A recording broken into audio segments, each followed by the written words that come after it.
ما د یو چا دومره بې کچه انتظار کړی دی، ما د ګړۍ د ستن د هرې ټکا شمار کړی دی.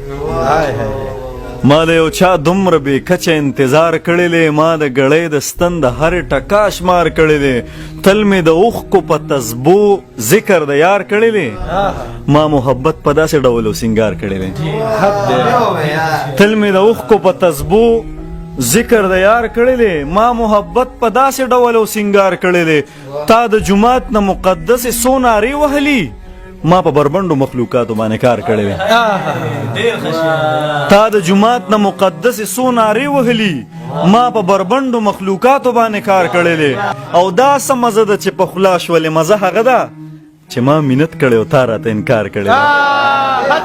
دا څه مزه ده چې په خوله شولې، مزه هغه ده چې ما منت کړی او تا راته انکار کړی. دا شعر تا ته ډالې مونږ په لمن پسې لمن نیولې، د حقیقت لټون مو تل پرو کلار کړی. د بل غزل یو څو شعرونه چې چنور د بل اړخ راشي د دې په انتظار دي، غزل تا ته ډالې چنور د بل اړخ راشي د دې په انتظار دي، دا خلک د یو داسې حادثې په انتظار دي. او که تاسو ته لغړې تماشې په انتظار دي، نو موږ ته په زرګونو جنازې په انتظار دي. که تاسو ته لغړې تماشې په انتظار دي، نو موږ ته په زرګونو جنازې په انتظار دي. او د وخت مجاهدینو هله شا به ما شهید کړی، زما د قبر سلی د ډیوې په انتظار دي. او چا خپې له هندوستانه پاکستانه راتاو کړي، او چا ته لا زله زولنې په انتظار دي.